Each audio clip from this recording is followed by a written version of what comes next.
The Rebel Capitalist Show. I believe that we're in a commodity super cycle. Very similar to one that we saw from 96 to, let's say, 2011.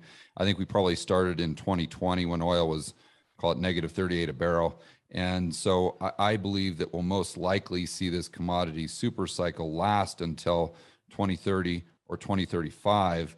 But as you know, those super cycles, they don't go up in a straight line. They're very, very volatile. So if that's I want to, first of all, maybe get your opinion on that idea of us being in a long-term super cycle. Then we'll go into the individual commodities. I'm actually absolutely sympathetic with that thesis, because my belief, and I said this on your show before, is that for 30 years, we've systematically underinvested in natural resources. Right. And when you underinvest in producing assets, in depleting assets, you set up supply shortages. Meanwhile, the world has continued to grow. I'm glad that you described the volatility that these super cycles exhibit, because you can have a 18-month or 24-month downturn in a cyclical bull market, not violate the bull market, but scare the living hell out of the participants. Right. And that has and will continue to happen. The only thing that derails it temporarily from my point of view, and I think this is a real possibility, is a synchronized global recession or depression, where although supply falls, demand falls too. Things like wars are not good for global trade, right, and the economy. Similarly, a free market and interest rates, which is to say interest rates that showed a real rate of return above inflation, are not good for an economy that's addicted to debt and credit. So the thing that could derail or at least delay the bull market that you are talking about for good reason, I think has to do with a global recession or depression. I would point out that my suspicion is that the ascent of humankind will continue after that derailment, which means that the resource bull market at some point in time is inevitable, simply because most of the world desires a higher material standard of living and the number of people on earth continues to increase. Right. But that doesn't take away the fact that one shouldn't expect the market to resemble stair steps to heaven. How do you determine your entry points? Because one of the reasons I like commodities, and tell me if I'm wrong, is because in my mind, it's easy to tell when they're cheap and when they're expensive, because you can just look at a historic chart adjusted for inflation. I always use oil. When it gets under 30, looks pretty cheap. When it gets over 80 or 85, tends to be expensive and kind of revert to the mean. And so I'm sure you could do that with coal, you could do that with copper, you could do that with natural gas, et cetera. So if, let's just say that you believe that we're in this commodity super cycle and oil never gets back down to, let's say, under 30 a barrel, how do you determine an entry point if it's not technically cheap by that definition? Do you use, and I'm going off some of my interviews and what I've read about Jim Rogers, he'll say that you got to buy panic and sell hysteria. So do you try to wait for market sentiment to turn into panic, and that's when you buy, even if it's not technically cheap? Or how should I think about that? 3 answers to the question. We'll do them sequentially. Strategically, that is to say, macro positioning, broad positioning. What I do is I try and find a commodity where the supply of it is essential to the way we live, where ongoing demand is secure. Energy might be an example. Critical minerals, things like iron and copper. Food, agricultural minerals. I look for sectors that are broad enough and where the application is critical enough that I know that I don't have to worry about the demand side of the commodity going away, because if it goes away, our standard of living changes abruptly and for the worse. Mm-hmm. And I superimpose that number that list on commodities that are selling in the global market for substantially less than the cost of production. Right. When I have that, I have a circumstance where one of two things will necessarily occur. Either the commodity becomes unavailable and the living standards of humankind decline precipitously, or the price goes up. A great illustration you just gave me, which was oil.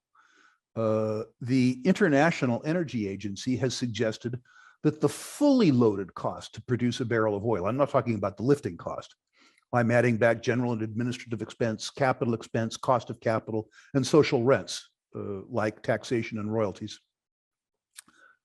is around $60 per barrel. So when oil was selling at $20 a barrel, that meant that the oil industry was losing $40 a barrel, 85 million times a day. Right. That got rather boring. You know, the industry was losing just the shady side of $3 billion a day. Now, the outcome for this is pretty easy to determine.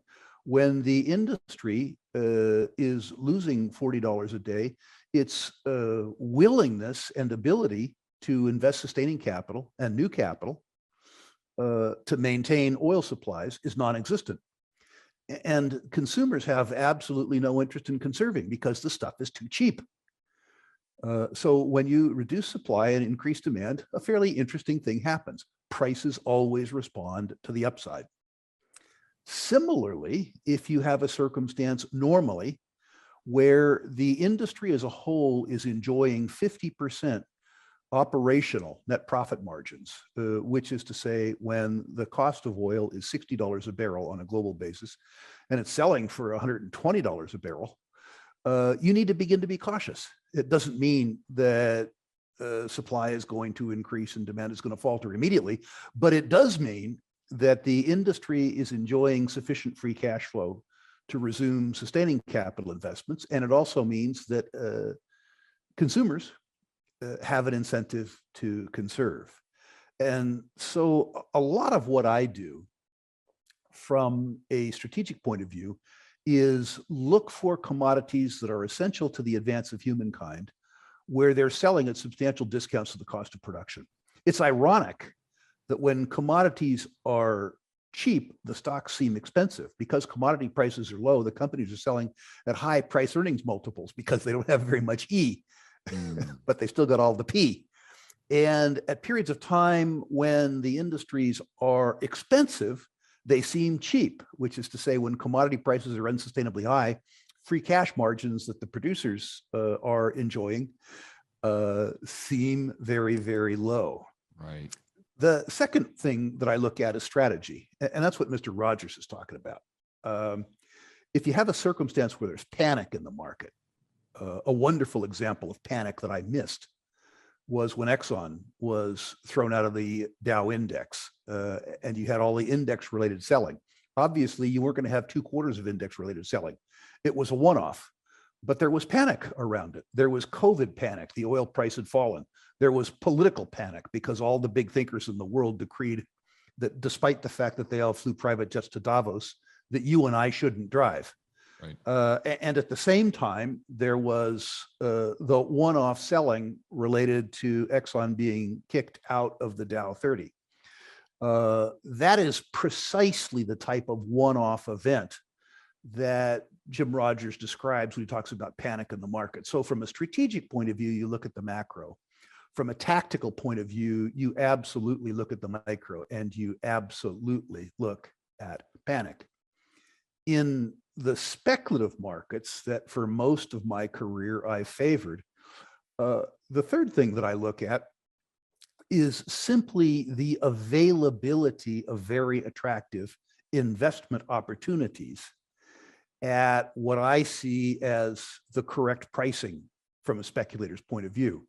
If you try to get into private placements, private equity placements, and the issuers don't give you warrants, where they give you restricted stock, but they give you no incentive to own the restricted stock, or when you go to make a bridge loan or a mezzanine loan or a project loan, and the prospective borrower says to you that the Bank of America or the Royal Bank of Canada is cheaper, In other words, when capital is hyperabundant, I don't want to be a speculator. When capital is scarce, when the terms and conditions favor the check writer, I do want to be a speculator. I'm in the wonderful circumstance now where strategically for resource investors, life is good. From time to time, technically for speculators, life is good. And for the first time in 3 years, pricing sanity has begun to return to the private placement market. So life is good there too. So prices are coming down. Correct. So capital is becoming more scarce. Share prices are coming down. The terms and conditions around the deployment of capital are, of course, increasing as a consequence. And I would assume if we go into a global recession or a US recession, that those prices would most likely come down even further.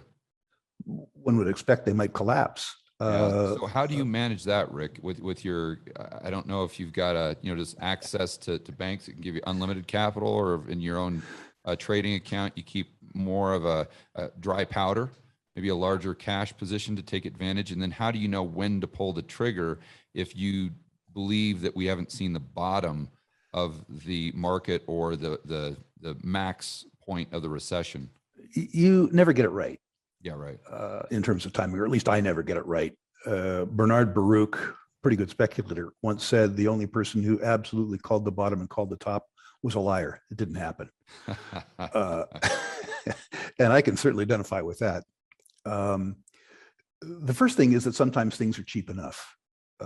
If you think that a stock is worth $4 and you can buy it at $2, you buy it at $2, irrespective of where you think it might go.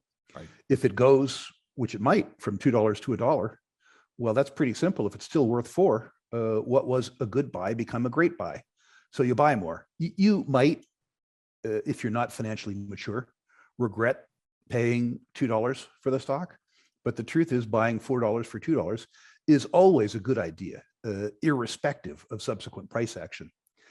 The second thing that I've learned as I've aged is relative value, which is to say, if I bought a stock, let's say an investment quality stock for $20, and let's say that the market is such that that $20 stock is now selling for $10.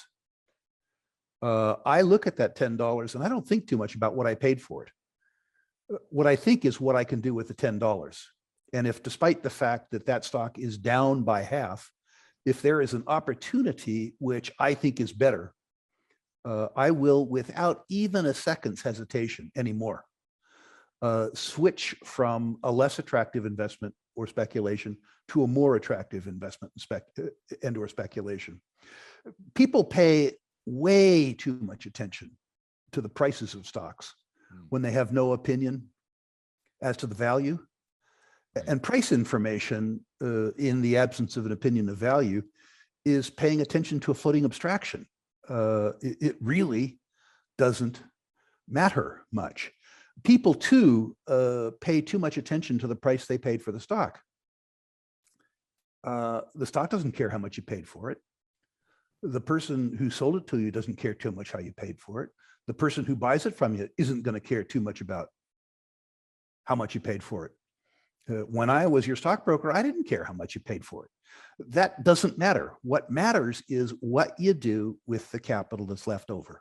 That's all that matters.